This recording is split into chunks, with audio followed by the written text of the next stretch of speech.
हमारे चैनल को सब्सक्राइब करें और बेल आइकन दबाएं।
अब इस आग में कई लोग जलेंगे।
अबे अंधा है क्या?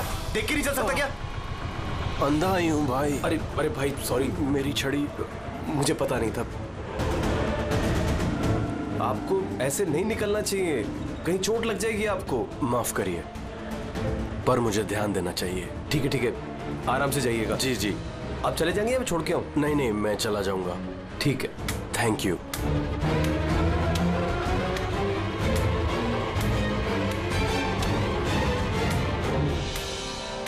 क्या हो गया यार, ये इतना दर्द क्यों हो रहा है?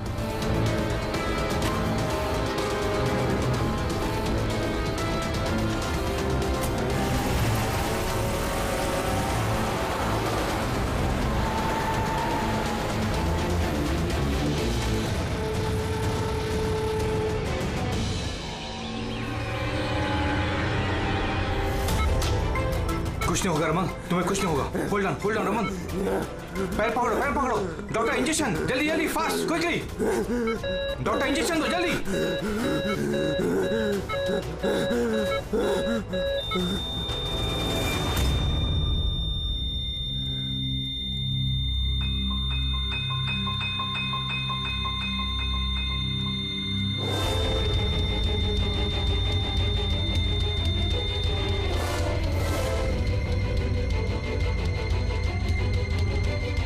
Oh my God, he's dead.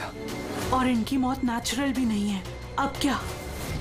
I know Priya, it's a murder. और मैंने डॉक्टर सालुंके को इस केस के बारे में सब कुछ पहले से बता दिया था। अब तक तो उन्होंने फाइंड आउट कर भी लिया होगा कि रमन की मौत की वजह क्या होगी। जहर? रमन की मौत जहर से हुई है? हाँ बॉस, बहुत खतरनाक जहर है। ये पहले इंसान के दिमाग पर असर करता है। पहले डिलेरियम, फोटोफोबिया, एमनेशिया। उसके बाद ये जहर इंसान के बाकी के अंगों पर असर करता है। बाकी के अंग धीरे धीरे काम करना बंद कर देते हैं और इंसान की मौत हो जाती है। सर उनके साथ इसका कोई एंटीडोट तो होगा ना? हर जहर का एंटीडोट होता है फ्रेडी, लेकिन उसके लिए हमें उस जहर के बारे में पूरी जानकारी होनी चाहिए। बस ये जहर आसानी से पकड़ में नहीं आता है। मुझे भी बहुत सारे टेस्ट करने पड़े इसे ढूंढने के लिए। सर जहर दे के मारना एक अलग बात है, और ऐसा जहर देना जिससे इस तरह तड़प तड़प के मरे, ये जरा चौंकाने वाली बात नहीं लगती? लेकिन ये जो भी कोई है, ऐसी नफरत करता था रमन के साथ कि उसने उसे ऐसी खतरनाक मौत दी थी। समझ में नहीं आता कौन हो सकता है ये, कौन होगा? कोई भी हो सकता है सर। रमन को जुए की लत थी। क्रिकेट, रेस कोर्स, सट्टा, हर तरह का जुआ। और इसी चक्कर में वो 5 करोड़ के कर्जे में था। 5 करोड़? 5 करोड़? हाँ सर, उसको धमकी भरे मैसेजेस भी आए थे। उसके फोन रिकॉर्ड्स में ऐसे कई सारे मैसेजेस हैं जो उसको बुकीज और सट्टेबाजों ने भेजे। ये देखिए सर, हो सकता है इन्हीं में से किसी की धमकी सच साबित हो गई होगी। पता नहीं, पर जिस तरह से इसको मारा है सर, लगता तो नहीं है किसी बुकी का काम है। फिर भी इन्हें बुलाना तो पड़ेगा, शायद कुछ पता चल जाए। हाँ। Hello ACP Pradyuman. अच्छा ठीक है।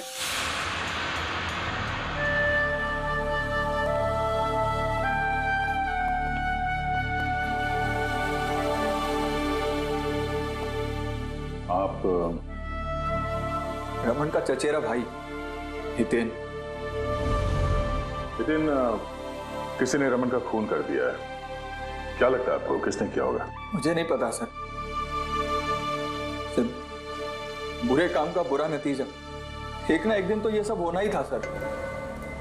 अब किसने किया, कैसे किया, ये तो नहीं पता सर। लेकिन इतने सारे लोगों से दुश्मनी, इतने सारे लोगों का कर्जा, उन्हीं में से किसी ने अच्छा, आपके अलावा परिवार में इनका और कौन?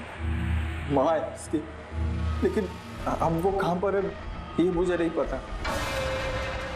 ठीक है हितेन, हमारी इन्वेस्टिगेशन अभी चल रही है, तो बॉडी अभी यहीं रहेगी हमारे पास। आप अपना कॉन्टैक्ट नंबर वहाँ लिखवा दीजिएगा, जरूरत पड़ेगी तो आपको तकलीफ देंगे। जी सर।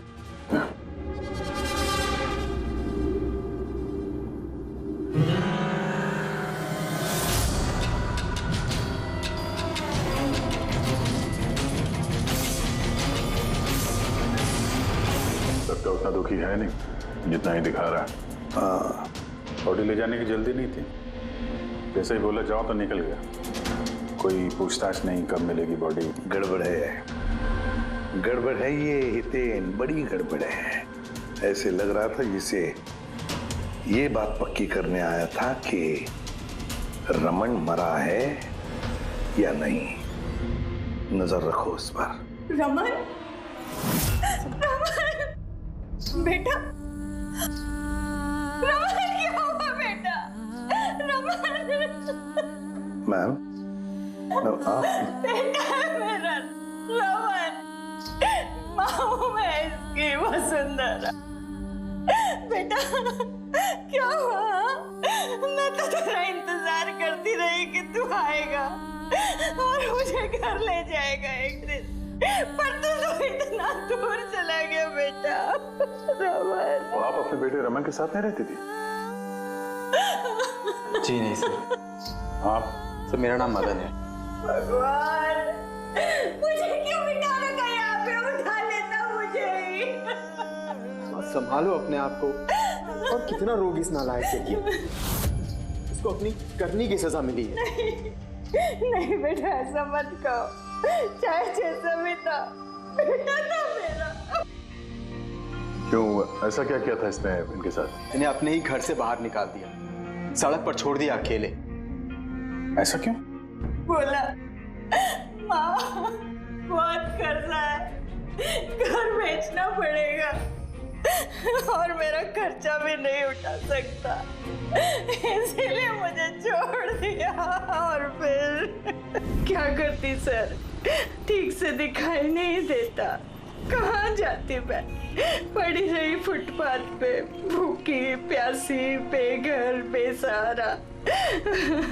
फिर शायद भगवान को दया आ गई और उसने उस फरिश्ते को भेज दिया। उसका चेहरा तो नहीं देखा मैंने, लेकिन उसने मुझे अपने साथ चलने के लिए कहा और मैं चली गई। एक बड़ा आदमी मुझे इसके पास ले गया। सर, दरअसल मेरी एक संस्था है, संयुक्त वृद्धाश्रम। हम वहां पर कोशिश करते हैं कि इन जैसे बुजुर्गों को घर जैसा प्यार और सम्मान मिल सके। माँ जी मुझे वृद्धाश्रम के गेट पर मिली थी एक चिट्ठी के साथ, जिसमें लिखा था कि इनका ख्याल रखना। बस उसी दिन से संयुक्त वृद्धाश्रम इनका घर बन गया। आज सुबह लैंडलाइन पे फोन आया कि इनके बेटे की मौत हो गई है। बस इनसे रहा ही नहीं गया। माँ है ना। मेरी आपसे विनती है, इसके कातिलों को छोड़ना मत सर, जरूर सजा दिलवाना सर, जरूर सजा दिलवाना। देखिए माँ जी, मैं आपसे वादा करता हूँ, हम रमन के कातिल को नहीं छोड़ेंगे, उसे कड़ी से कड़ी सजा दिलवाएंगे। आप प्लीज चिंता मत कीजिए, थोड़ा ख्याल रखिए अपना। मदन, इनका ख्याल रखना। और एक बात, किसी भी चीज की आप लोगों को जरूरत पड़े तो हमें जरूर याद करना। कमाल है तारिका, हॉस्पिटल के डॉक्टर्स की रिपोर्ट के हिसाब से इसकी जांघ पर ये जो निशान है ना, ये या तो किसी एलर्जी का है या फिर किसी जहरीले कीड़े मकोड़े के डंक का निशान है।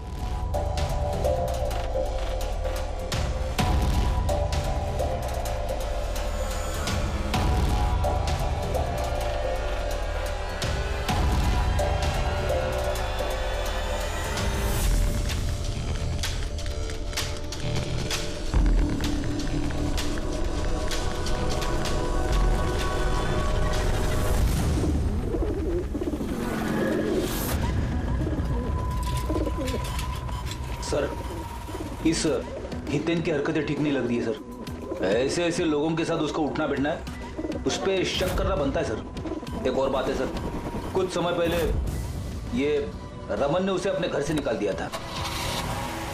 अब रमन के मरने के बाद वो उसकी प्रॉपर्टी हड़प करने की कोशिश कर रहा है सर। सर एक मिनट, यहाँ आएंगे प्लीज। सर इसके स्किन पे ना मुझे कुछ ये अजीब सा दिख रहा है।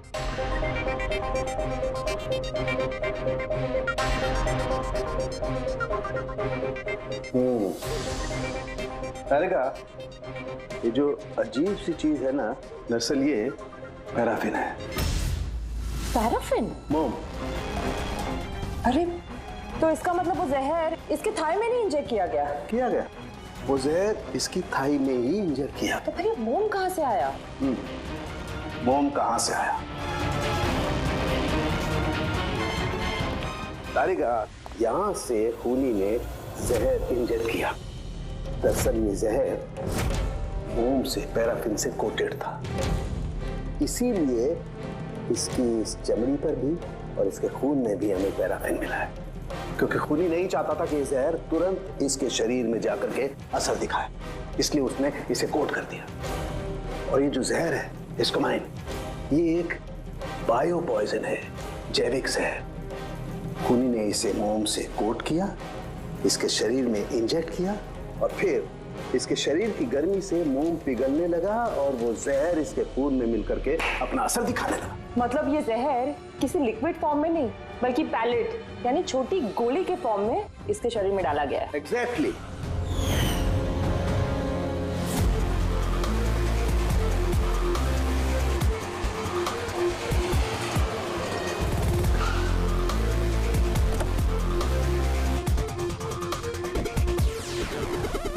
ये वो कंस्ट्रक्शन साइट जहाँ पे रमन इंजीनियर था। उसके कोलीग बता रहे थे कि यहाँ से निकलने के बाद उसको कुछ पैर में तकलीफ हुई है। लेकिन यहाँ पे जो वर्कर्स काम करते हैं उन लोगों ने बताया कि जब तक वो कंस्ट्रक्शन साइट में था तब तक तो वो ठीक था। इसका मतलब जो भी हुआ कंस्ट्रक्शन साइट से बाहर आने के बाद हुआ, तो यहीं पे हुआ होगा। यहाँ पे तो आसपास पता करते हैं, शायद किसी ने कुछ देखा हो। सर आप लोग चलिए, मैं जरा चाय पी के आता हूँ। मतलब चाय वाले से पूछ के आता हूँ कुछ देखा है क्या। अभिजीत, ये बच्ची कंस्ट्रक्शन साइट के सामने अखबार बेच रही है, पूछते हैं उससे।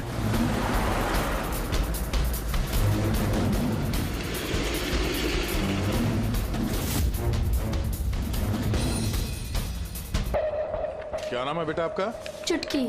चुटकी। अच्छा बेटा जरा ये देखो, ये फोटो देखो ध्यान से। इनको जानती हैं आप, पहचानती हैं?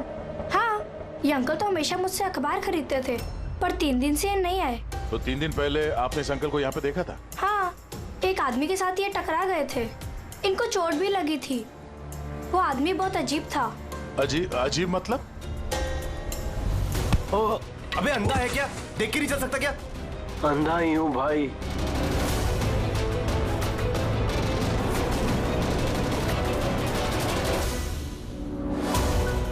तो क्या हो गया यार? दर्द क्यों हो रहा है?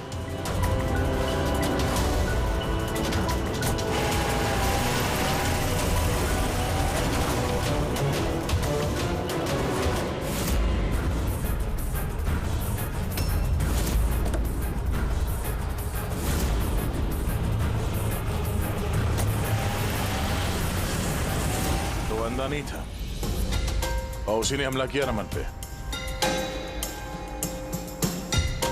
अच्छा बेटा, आप वो जो अंकल थे उनको पहचान सकते हो? देखा था आपने उनको ठीक से? नहीं। अच्छा वो कार का नंबर देखा आपने? नहीं अंकल, वो अंकल को कार चलाते देख मैं एकदम चौंक गई थी, इसलिए कार का नंबर याद नहीं है। पर क्या बात है अंकल, इंजीनियर अंकल ठीक तो है ना? नहीं बेटा, उन्हें कुछ नहीं हुआ। वो अभी किसी दूसरे कंस्ट्रक्शन साइट पे चले गए, अब वो यहाँ पर नहीं आएंगे। Thank you. आप इस समय अखबार बेच रही हो, स्कूल नहीं जाती आप?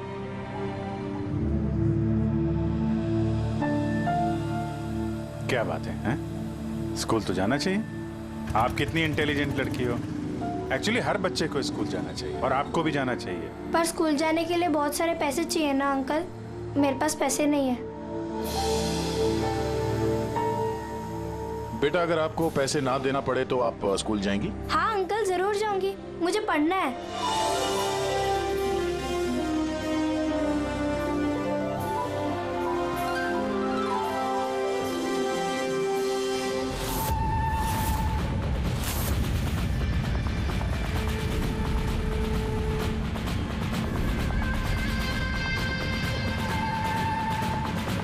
समीर अब तुम्हारी बारी। हाँ बोलो। हाँ यार, तुम्हें एक बार में समझ में नहीं आता है। देखो मैंने तुम्हें पहले भी कह दिया है कि तुम कुछ भी कर लो, मैं इस खंडहर के लिए एक कौड़ी भी खर्च नहीं करने वाला।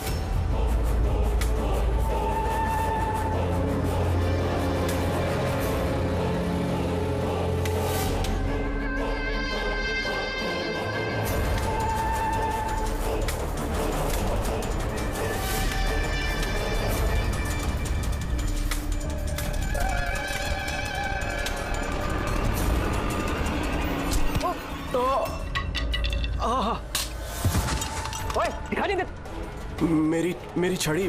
सॉरी आई एम सॉरी मेरी छड़ी। I am sorry. अब आपको कहीं लगी तो नहीं? आप ठीक है ना? मैं आपको कहीं ड्रॉप कर दूं? नहीं, मैं ठीक हूँ, मैं चला जाऊंगा। आप ठीक है ना? नहीं, I'm okay। आप संभाल के जाइए। हाँ जी, आप संभाल के जाइए। Okay, thank you.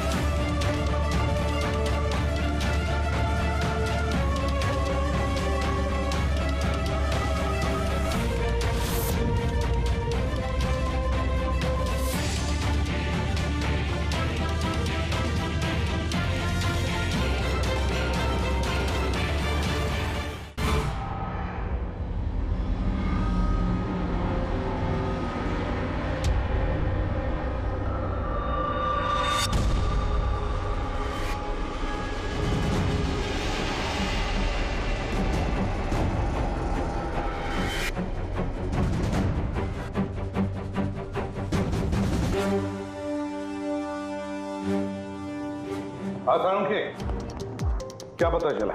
बस इस आदमी को जो जहर दिया गया ना वो भी किसी पौधे से ही बनाया गया है। क्या? ये भी किसी पौधे से? हाँ बस, लेकिन ये कौन सा जहर है ये अभी तारिका पता कर रही है। इस जहर का नाम है रिकिनस कम्युनिस और ये जहर पहले वाले जहर से भी बहुत ज्यादा तेज और खतरनाक है। रिकिनस, ये किसी पौधे का नाम है क्या? हाँ फ्रेडी, ये किसी पौधे का नाम है और बॉस ये कोई आम पौधा नहीं है, बहुत मुश्किल से मिलता है और खूनी जो कोई भी हो बॉस उसे पौधों के बारे में बड़ी अच्छी जानकारी है। हाँ, जानकारी तो होनी चाहिए पौधों के बारे में, तभी तो। लेकिन सर इन हत्याओं की वजह क्या है? ना तो हमें रमन की हत्या का कारण पता है और ना समीर का, और दूर दूर तक इन दोनों का एक दूसरे से कोई संबंध ही नहीं है। सर समीर और रमन के बीच में एक चीज तो कॉमन है। क्या? माय गॉड, तो ये है वो कड़ी जो समीर और रमन को जोड़ती है। तो क्या दोनों ने एक ही गलती की? जी सर, रमन की तरह समीर ने भी अपने बूढ़े और कैंसर पेशेंट पिता को घर से निकाल दिया था। हमने उनके बारे में छानबीन की और एक ऐसे शख्स से मिले जिन्होंने समीर के पिता को ढूंढने में मदद भी की और इस केस को एक नया मोड़ दिया। कौन है वो? सर, ये डॉक्टर दिनेश है। Hello sir. कैंसर सेंटर के चोरी। समीर के पिताजी का इलाज यही कर रहे थे। डॉक्टर दिनेश, जरा एक बात समझाइए। समीर ने अपने पिताजी को घर से बाहर निकाला था, तो फिर ये समीर के पिताजी आपके यहाँ कैसे पहुंचे, आपके कैंसर सेंटर में? किसी ने उन्हें हॉस्पिटल पहुंचा दिया था। मैं हॉस्पिटल पहुंचा ही था जब मैंने इनको देखा। ये चेयर पे बैठ के कुछ बड़बड़ा रहे थे, हाथ में लिफाफा था। मैंने पूछा कि कौन है, लेकिन इनको कुछ याद नहीं था। मैंने उनके हाथ से लिफाफा लिया। पैसों के अलावा उसमें एक चिट्ठी भी थी। उसमें लिखा था कि इनको कैंसर है और हम इनको अपने यहाँ एडमिट करके इलाज शुरू करें। एडमिशन के लिए डिपॉजिट की रकम लिफाफे में है और इलाज के पैसे भी हॉस्पिटल के अकाउंट में ट्रांसफर हो जाएंगे। उनकी उम्र और हालत को देखकर मैंने उनको एडमिट तो कर लिया, पर मुझे चिंता थी अगर पैसे ना मिले तो। लेकिन भगवान का शुक्र है, अगले ही दिन इलाज के पूरे पैसे 10 लाख रुपए हॉस्पिटल के अकाउंट में ट्रांसफर हो गए थे। 10 लाख रुपए? किसने ट्रांसफर किए? सर 100% खूनी ने दिए होंगे। सर बैंक डिटेल से पता चल जाएगा। पता चल गया, एक्चुअली पैसे समीर की वाइफ रत्ना ने दिए थे सर। ये सब मेरी गलती है सर। मेरी वजह से समीर की जान चली गई। मैंने ही उसे उकसाया था। पिताजी की देखभाल में काफी प्रॉब्लम हो रही थी और सारी प्रॉपर्टी और सब हमारे नाम पर हो ही चुका था, तो मैंने ही समीर को कह के पिताजी को घर से निकलवा दिया। शर्म नहीं आती तुम्हें? समीर के पिता तुम्हारे भी पिता समान थे, उनको ही घर से निकाल दिया। तो ये सब करने के बाद फिर उनकी इलाज के लिए 10 लाख रुपए क्यों दिए? मुझे किसी ने धमकी दी थी सर कि अगर पिताजी के इलाज के लिए 10 लाख रुपए नहीं दिए तो वो समीर को और मुझे मार देंगे। सर मैंने उन्हें 10 लाख रुपए दे दिए, फिर भी उन्होंने समीर को मार दिया और अभी भी कहा है कि अगर हर महीने पिताजी के इलाज के लिए 50,000 रुपए नहीं दिए तो वो मुझे भी मार देंगे। किसी पे शक है तुम्हें? नहीं। उसके बारे में कुछ याद है? उसकी आवाज, उसका लहजा, कुछ भी? कुछ भी याद नहीं। सर प्लीज मुझे बचा लीजिए। सर मैं मरना नहीं चाहती। सर मैं पिताजी को घर ले आऊंगी, मैं उनकी पूरी देखभाल करूंगी, पूरी कोई तकलीफ नहीं होगी। सर आप प्लीज मुझे बचा लीजिए। घबराओ मत। सर प्लीज मुझे बचा। कुछ नहीं होने देंगे तुम्हें हम। तो भी जिस नंबर से इसे धमकी भरे कॉल आते थे वो नंबर ले लो और पता करो कहाँ का है। आप चलिए। चलिए।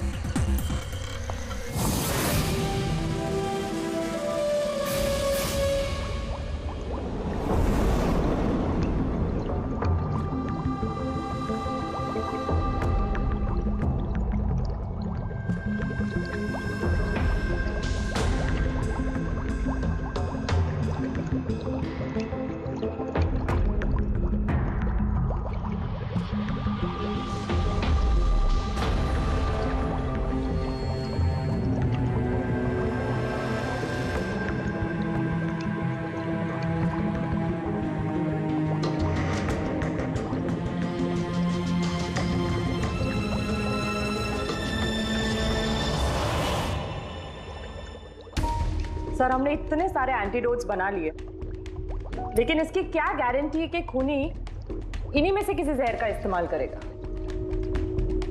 अब कुछ भी हो जाए, हम खूनी का दिमाग तो नहीं पढ़ सकते ना।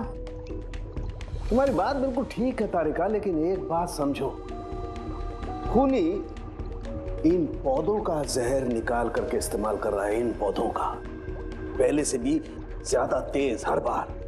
तो हमें हमेशा चौकन्ना रहना पड़ेगा। पता नहीं वो अगली बार कौन से पौधे का जहर किस पर इस्तेमाल करे, पता नहीं किस पर, कब, कहां, कैसे, किस पौधे का, पता नहीं।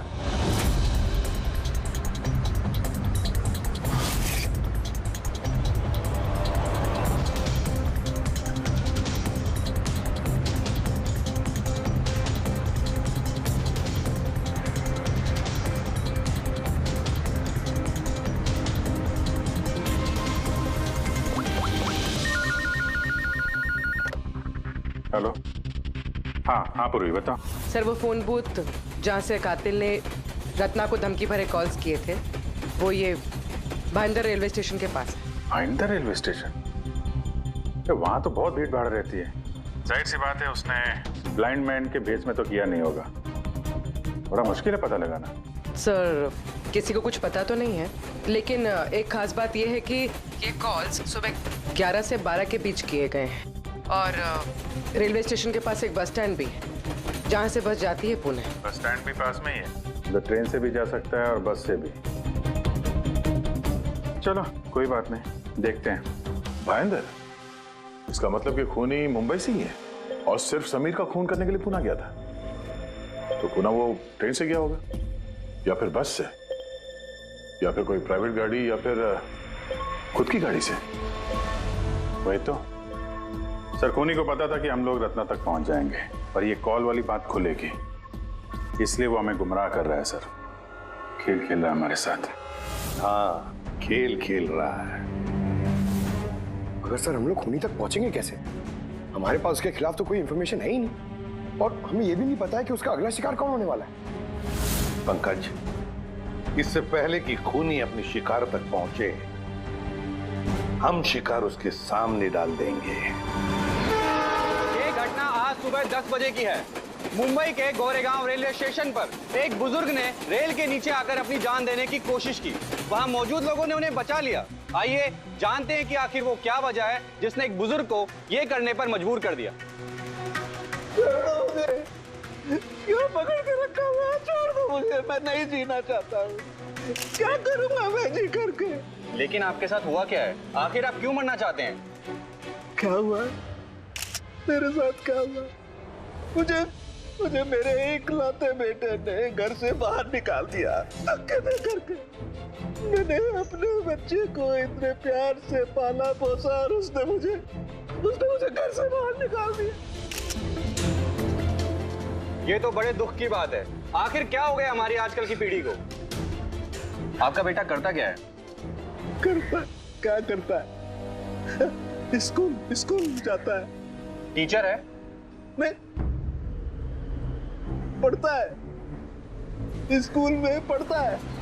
अभी 8 साल का ही तो है। जी क्या कहा आपने? क्या कहा मैंने? आपका बेटा कितने साल का है? कितने साल का है?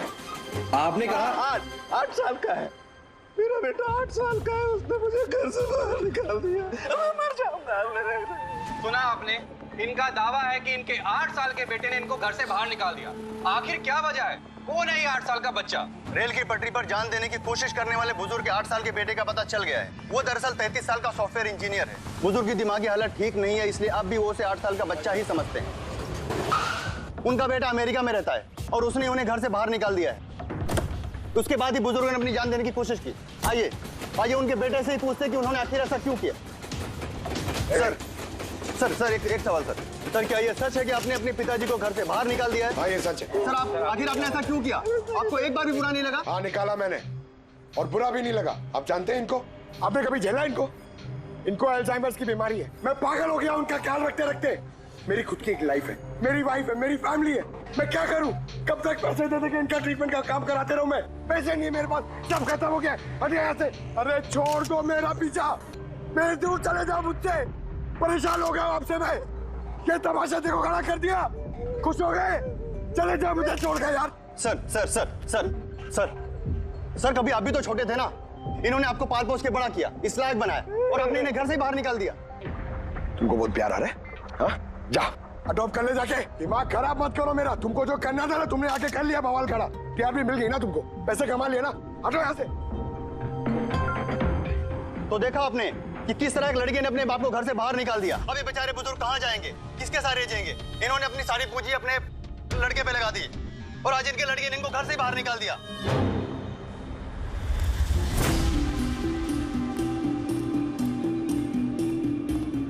बड़े बच्चे गुब्बारे गुब्बारे ले लो जल्दी। गुब्बारे वाला गुब्बारे ले लो। अरे बेटा गुब्बारे गुब्बारे गुब्बारे ले लो। गुब्बारे वाला गुब्बारे ले लो। गुब्बारे गुब्बारे ले लो। गुब्बारे गुब्बारे ले लो बेटा। गुब्बारे गुब्बारे ले लो। गुब्बारे गुब्बारे वाला गुब्बारे गुब्बारे ले लो।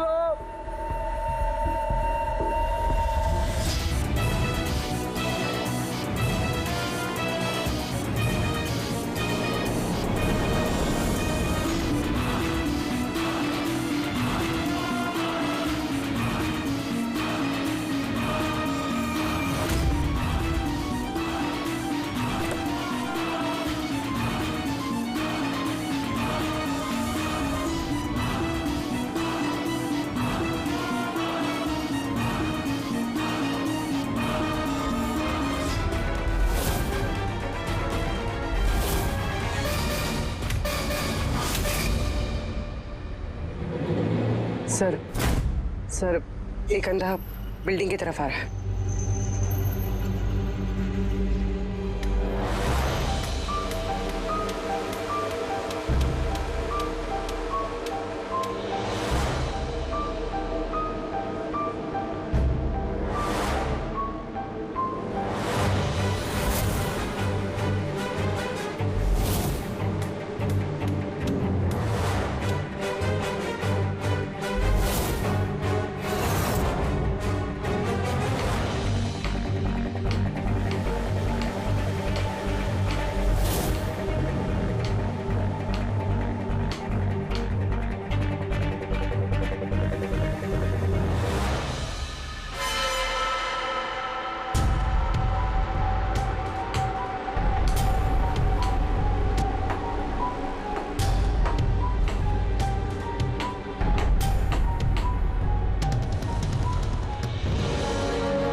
इतने सारे लोग? सर इतने सारे अंधे एक साथ? हमने तो एक सोचा था, यहाँ तो 8-10 निकले। लगता है ये कोई चाल है। आप लोगों को जाना कहाँ है? एक मिनट आप लोग रुकिए। एक मिनट, यहाँ कैसे आके आप लोग? आइए। ये आप सब कहाँ हैं आप लोग यहाँ पे? क्या बात है? क्या हुआ? यहाँ आंखों का फ्री चेकअप होने वाला है। संपत है आप? संपत? उसने ही बुलाया था हम लोगों को। देखिए यहाँ पे ऐसा कोई शिविर नहीं है। कौन संपत कौन है? किसने बुलाया आपको? उसने ही तो बुलाया था यहाँ।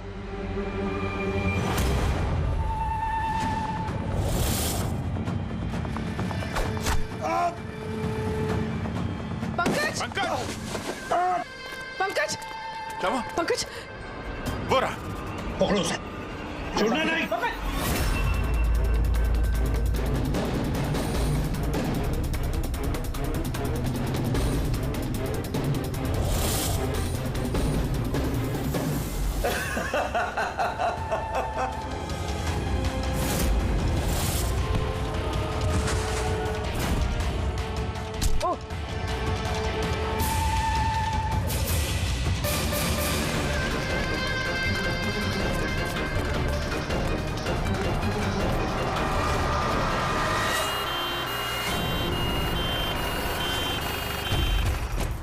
आजा, जल्दी आजा।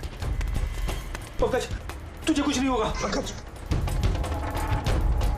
इसे एम्बुलेंस में लेके चलो।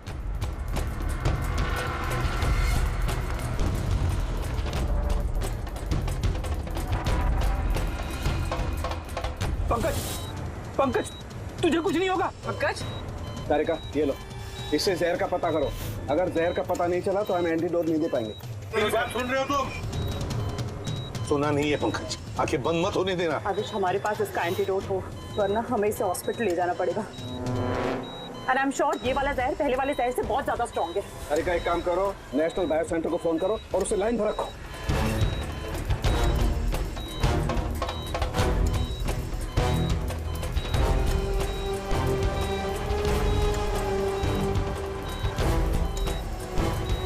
Pankaj, don't worry, Pankaj.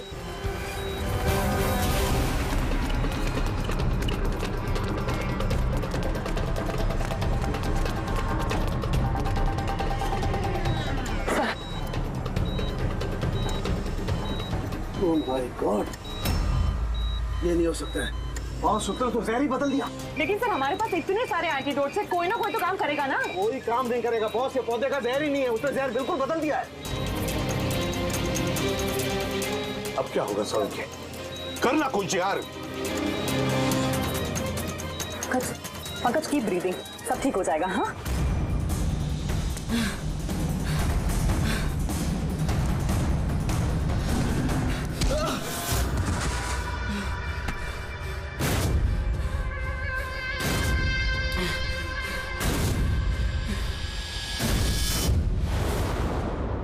Sir, मेरा नाम मदन है।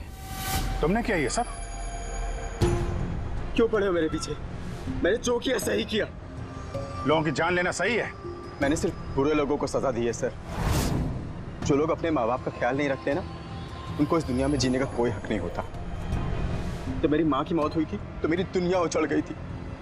उसी वक्त मैंने इस संयुक्त वृद्धाश्रम की शुरुआत की थी। सर, वहां पर जितने भी बुजुर्ग माँ बाप आते हैं ना, सब अपने बच्चों के सताए हुए होते हैं। ये देखकर मेरा खून खौल जाता है। मैंने उसी वक्त इस फैसला किया था कि मैं इन सबको सबक सिखाऊंगा, इसीलिए मैं मार देता हूं इनको। क्या गलत किया मैं? सर कुछ करो सर। कुछ नहीं कर सकते जब तक उस जहर का कंपोजिशन नहीं पता लगेगा फ्रेडी, हम कुछ भी नहीं कर सकते। अगर इसे गलत एंटीडोट दे दिया तो ज्यादा खतरनाक होगा यार। सर पंकज की हालत तो बिगड़ती जा रही है। सर पल्स गिर रही है, हॉस्पिटल ले जाना पड़ेगा। हॉस्पिटल जाके कुछ नहीं होगा, हमारे पास इतना वक्त नहीं है वहां जाकर टेस्ट करें। मुझे इस जहर का नाम चाहिए यार। पंकज। हेलो। हाँ सर, हाँ सर, पकड़ा गया। सर खूनी मदन है। हाँ, जहर हम पता करते हैं। कभी पता नहीं चलेगा तुमको, कभी पता नहीं चलेगा तुम लोगों को। उसने भी पापा को सताया। मदन गाड़ी। ओह नो, मदन, एम्बुलेंस बुलाना पड़ेगा जल्दी। नहीं सर, कोई फायदा नहीं है। मेरा काम हो गया है सर। नहीं मदन, मान लिया तुमने उन लोगों के साथ जो कुछ भी किया, मान लिया, लेकिन तुमने जिसे वो जहर चुबाया है वो बेगुनाह है, निर्दोष है, उसने कुछ नहीं किया। वो तो हमारी चाल थी तुम तक पहुंचने के लिए। वो जहर कौन सा बताओ? हाँ प्लीज। हाँ बोलो। B T X. सब उस जहर का नाम BTX है। साळुंखे, जहर का नाम है BTX। Pankaj,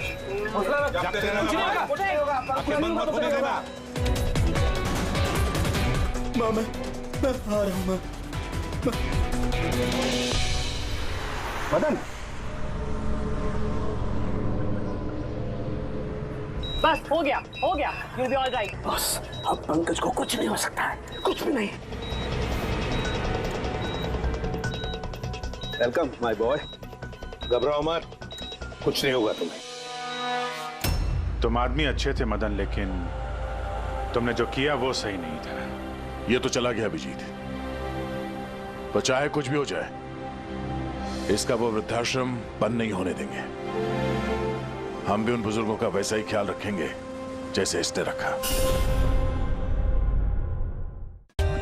For more updates, subscribe to our channel, click the show links and enjoy watching the videos.